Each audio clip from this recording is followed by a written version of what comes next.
Hey, this is Brian, And Shelby. and you're listening to the Hyperspace. PodBlast.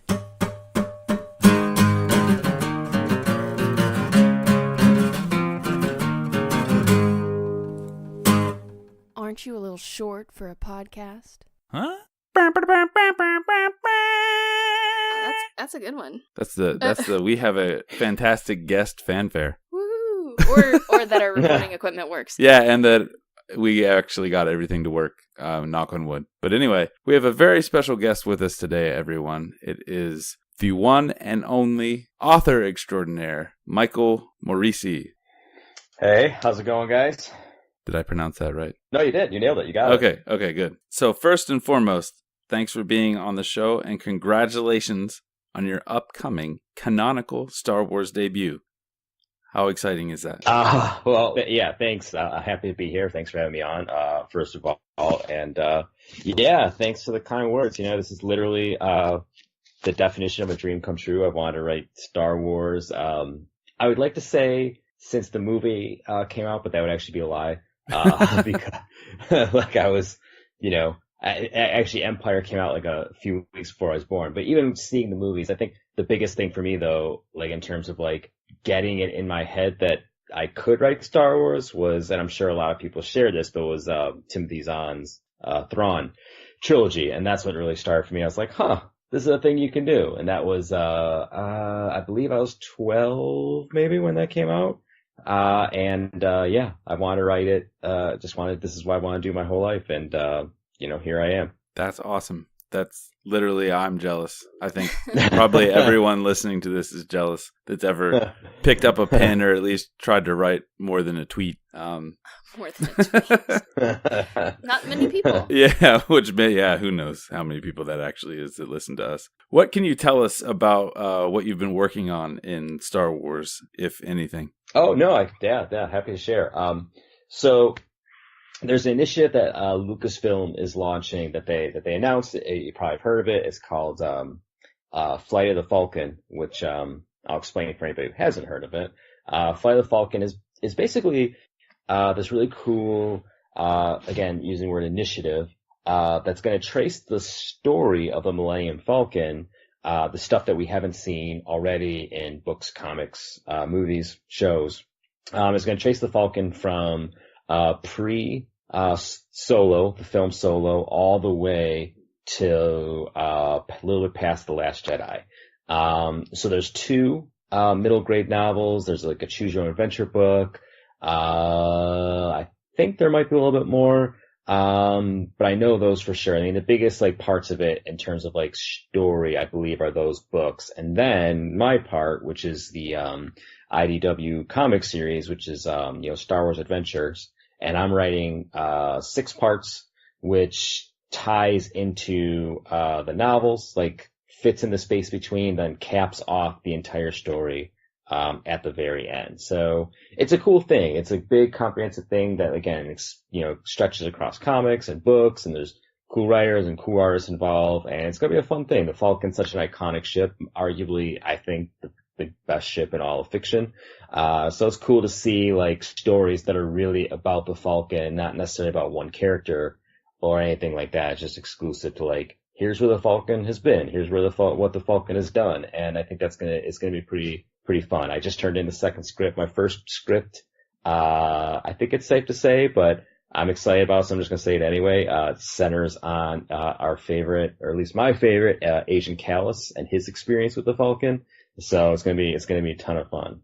So Agent Callus has experience with the Millennium Falcon. He does now. Hey, man, I'm all for it. Keep it up. I assume this is probably post going good guy. No, this is Imperial Callus. Oh my good gracious. I am hooked. That is so awesome. I was surprised they let me do it, I'll be honest with you. And I was like, I pitched it, and I was pretty certain they'd say no. And when they said sure, I was like, okay, well, let's do it. Hey man, good on you for trying something you thought they would say no to. I think I would be as a writer, like scared to be told no. Like they would tell me no, and they'd be like, "Actually, now you can't even do it. That was such a bad idea. We don't even want you anymore. Go away. Just get out. Just leave." Oh, I still have fears of that until the very last thing gets actually published. Then that fear will stick around. Right on. So, but that's why I did the Agent Cals thing. Because I'm like, I might never ever do this again. So whatever. Yeah, that's true. Yeah, go for the gusto. I feel that. So, as a fan of the franchise, how does it feel going into a project where you're like working where you play, so to speak? And how does that compare to working on your own IP? It's a lot different, which is, I think, is to be expected. I think it's cool.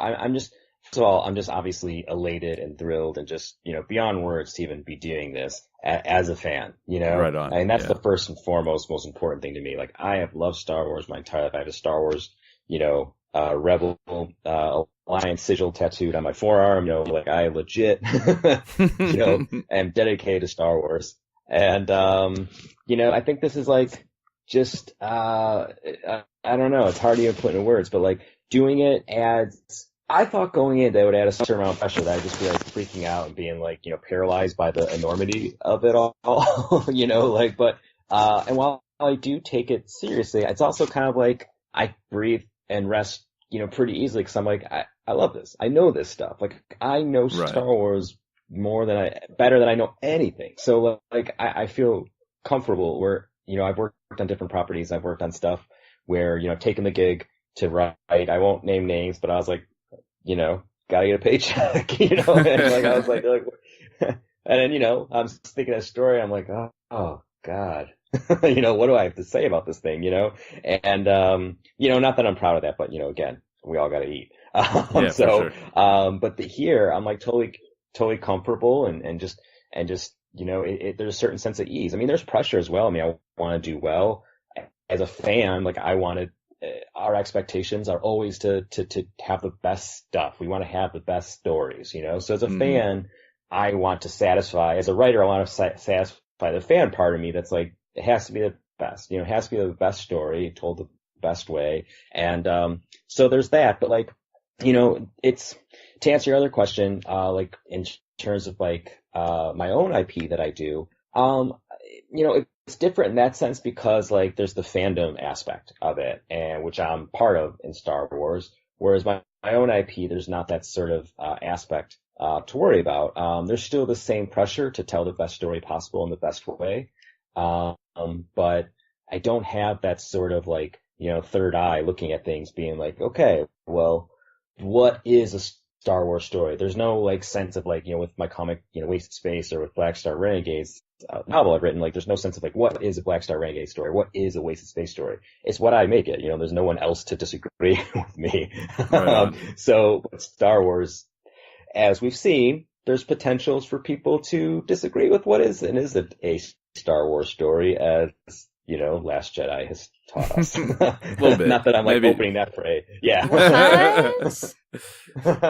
I think small I think contingent of people that didn't really like it that much, I think.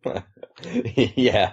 Not that I'm thinking about that specifically, but that's just how fandom goes with everything, and That's true. there's something good about that and there's something terrifying about that, but you have to have that in your mind and just do your best as well you can. Being a fan, you know what you love about it, and you just try to harness that and hope it takes you to good places. Well, like you said with the whole Callus thing, you're obviously not scared to kind of, I don't know, take risks, I guess, with the IP. I would think that might be harder working in someone else's universe than your own. Because, I mean, like you said, your universe is completely yours. Like, you can do literally whatever you want to, where in Star Wars, you would think you would have tighter strings, but it sounds like you're not quite as tied down as people might expect you to be.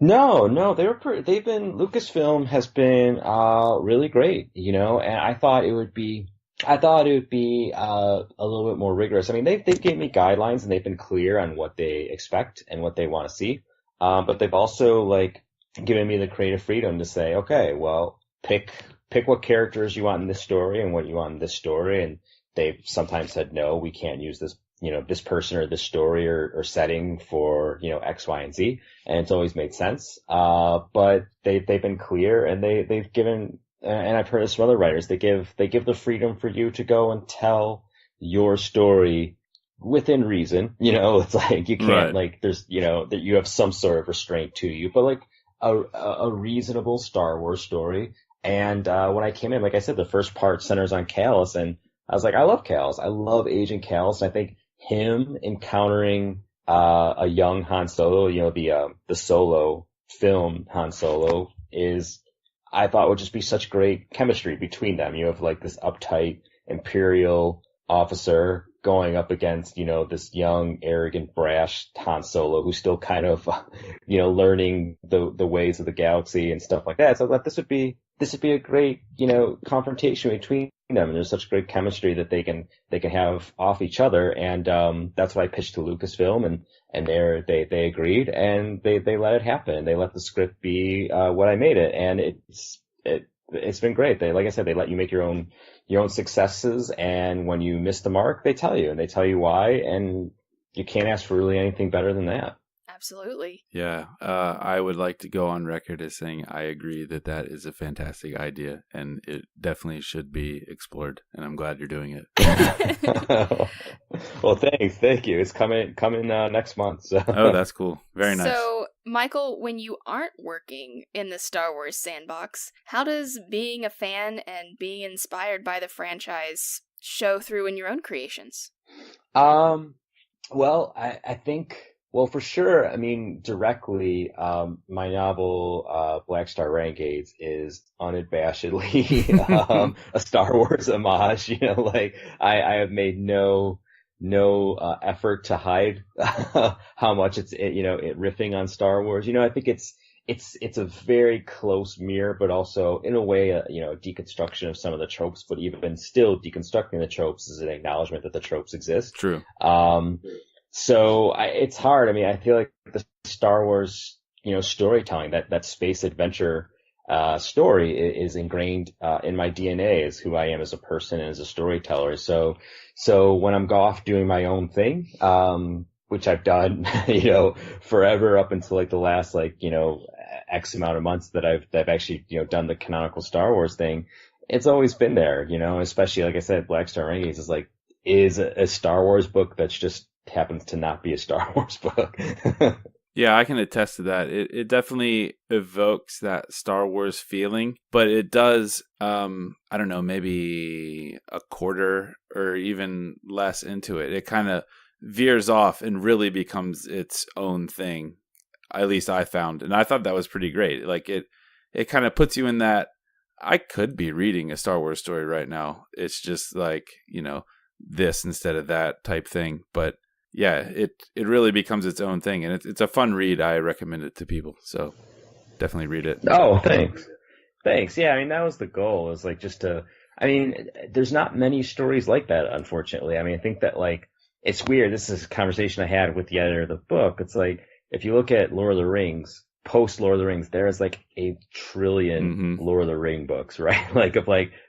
People go on a quest to find a powerful thing, and that's okay, but if you look at the sci-fi, tradition, genre, there's not a lot of just straight up space adventure that are like Star Wars. There's a lot of sci-fi military. There's a lot of space opera of world expanding and all this kind of stuff.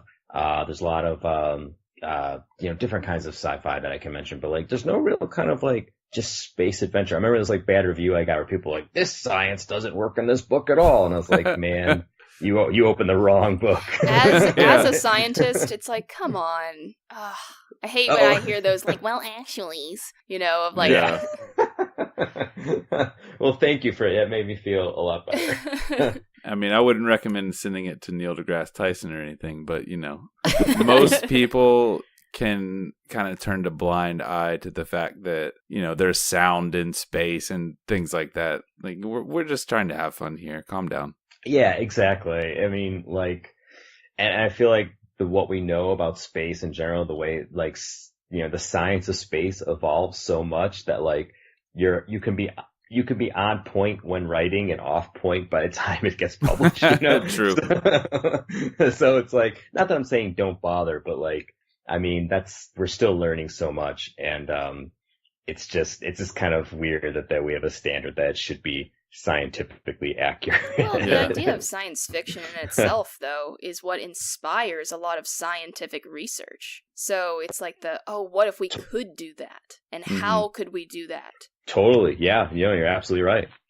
And really, no, it's like a very reciprocal relationship. Absolutely. So the fiction definitely does influence science in a way, too. Mm-hmm. Well, yeah, and I totally agree. It inspires young people to get into science because they're like, oh, this is cool. What if we could actually do this? Yeah, like you're saying. Very good points all around. Blast Facts, kudos.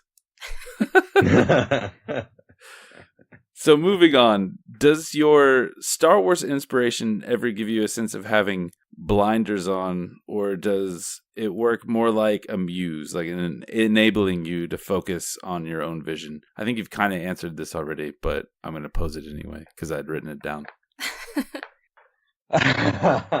No, I think it's a good question because like you can get too close to something, it's like, speaking of science, like the closer you look at something, the less you know about it. And I think that like there's a sense that like sometimes you have to take a step back because you can get too close to a thing, and then it just becomes muddied and obscured, and like you can't see the forest for the trees, so to speak. And like that's definitely happening in Star Wars, where it's like I have to take a Star Wars break, in a way, because like you get too wrapped up in it, and you kind of lose the sense of like your own voice and your own vision, and both of those are critical for storytelling, whether I'm writing something that's my own or even that's writing Star Wars specifically, because like everyone has their own, as a writer, everyone has their own voice.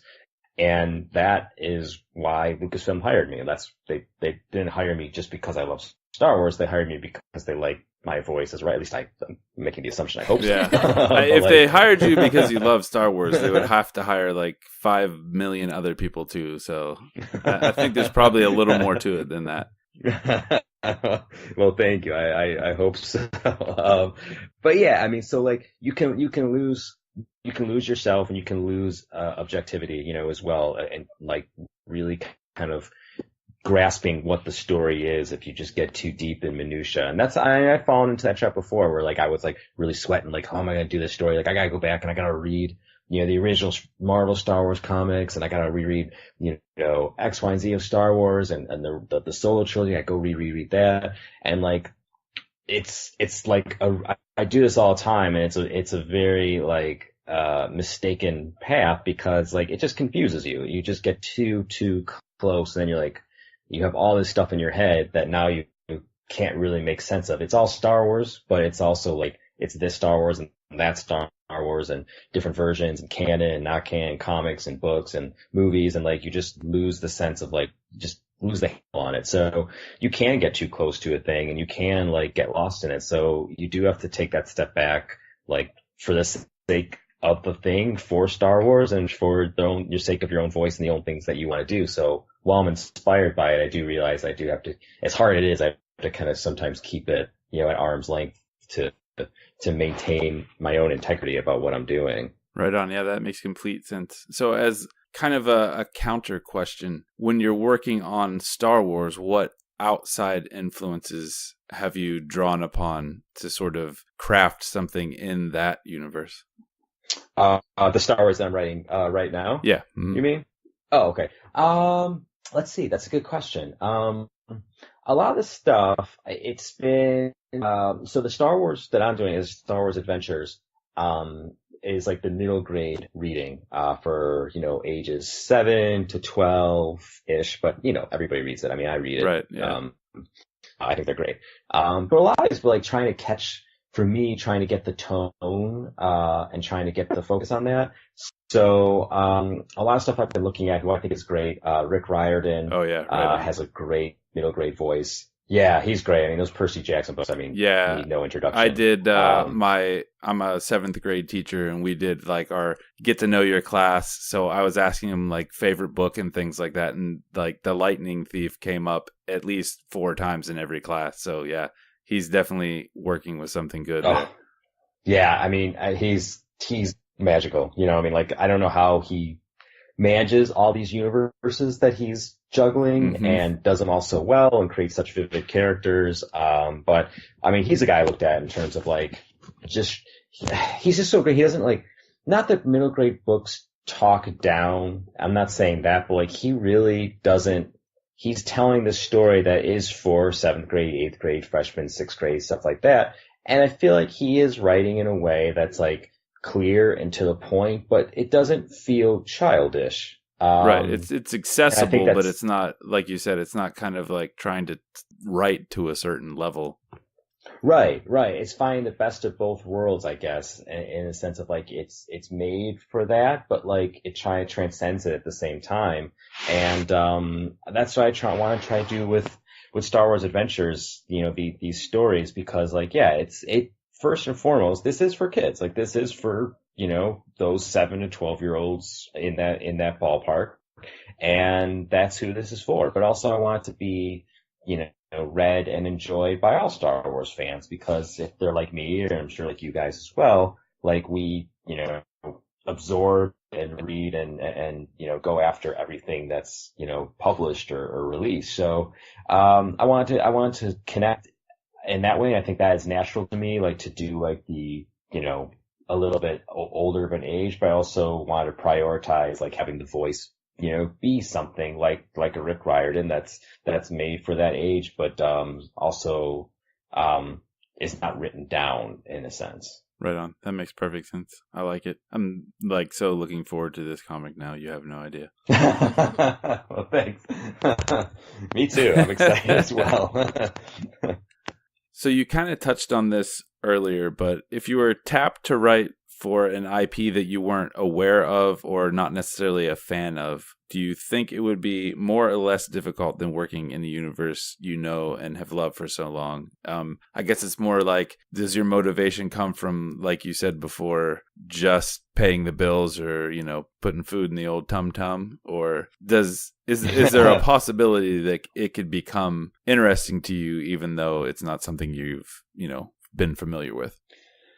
Yeah, I mean, that's a good question. So like, you know, knock on wood, in a position where I have to make decisions I've made in the past. There's been 2 times where I've had to take work, you know, license work that I was like, oh boy, I don't know really much about this, but like you said, I mean, I was paying bills and I have kids and all stuff, so I have to do it. And I don't think that's like criminal by any means, but I don't have to do that now, and I don't want to do it because I don't feel like it's fair to fans. I don't feel like it's fair to me. I don't feel like it's fair to the publisher. Like nobody's winning in that scenario. I feel like that publisher should find the best person for that. I should not try to be the best person if I'm not. And I have actually now like turned down some stuff because I look at it and say, you know, I don't really know this. You know, I don't really feel comfortable doing this because, you know, I don't feel. And I think I said this earlier, doing my best work under the best conditions, and I don't think that would happen. And there's probably somebody out there, and there's certainly somebody out there who this will be the best work under the best conditions, and that's the person who should have this job and not me. And I've done that, and it's hard. It's hard when you don't know the thing. It's hard when you don't love the thing. You know, IP work is, and I always say IP, intellectual property. It's challenging. It's hard, you know, because like you really have, even doing like the Star Wars stuff, like you are really threading the needle with what you can do, because I mean, you have to fit in between the storylines and make sure you're not, you know, upsetting any canon from the many streams in which canon exists. Very many. Yeah. I mean, it's tough, especially with Star Wars, but you know, like, so I feel like you really have to love it. You really have to want to do it, and to work IP is definitely more confining than your own stuff. Cause again, like there's you know, you're adhering to someone else's rules, someone else's universe, someone else's characters. They have to be true to who they are. The characters have to be true. The story has to be true. So like, it's hard. There's a lot of challenges with IP. There's a lot of rewards with doing intellectual property. It's very satisfying in so many ways, but it's also challenging. So to do it and not love it, for me, it's not the conditions for success, and I'm not sure that nobody wins in that scenario. So I find it as hard as sometimes is to write what you love. Like I was talking about Star Wars, you get too close. It's still a much better route to take because I'm happier and I feel like I will do better work, and hopefully that trickles, to the experience that readers have. So there's apparently like a sweet spot almost of how close you are to something. Yeah, for sure. I mean, I think that like Star Wars is obviously an extraordinary circumstance because there's, there's nothing closer, but it's also what I've dreamed of forever. But there's stuff out there where like, yeah, I mean, I'm close enough, where I'm like, yeah, and I wish I could say what it is, but there's another sci-fi property that I'm writing right now that hasn't been made public, but I love it and I'm close enough, but it's something I hadn't visited in a few years. And I'm like, okay, I think when I got offered, I was like, I think I could tell a cool story here, and I really like this universe, and I comprehensively know it, so I was like, I can do this, and I would be happy to do this, and so that worked. Whereas other times, like I said, there's one thing that I got offered where I was just like, I don't know anything about this, So like, I had to pass, and they're actually a little upset. But I was like, I just feel like this is just the honest and fair thing to do. You can give him my name. I'll do it. Oh my God, Brian. I'll tell you when the recorders are off. Huge eye roll. Then you'll see if you want to do it. So, man, thanks so much for being on. This was terrific, like far beyond whatever I even thought it would be. So this has been great. Why don't you tell the good people of the internet where they can find more about you and where they can sink their teeth into your work? Oh, sure. And thank you guys. I had a blast. This was super fun. But yeah, I'm just at Michael Moreci on Twitter and Instagram as well. I believe it's just, I don't know, just my name. We'll find you. It's fine. My website. Just Google them. Yeah. My website's michaelpmoreci.com. And yeah, I mean, I've got, you'll find all my stuff, Star Wars or Ways in Space, Black Star Renegades, and other things I'm working on that's been out in the past or coming in the future. And if you want to get in touch with us, hit us up on Twitter at hyperspace_pod. You can email us, hyperspacepodblast@gmail.com. And we've always got great stuff to check out at hyperspacepodblast.com. Thanks so much for being on today, Mike. Well, goodbye. It was great talking. Thanks for having me. And I hope we talk again soon. All right, we'll talk to you later. Bye!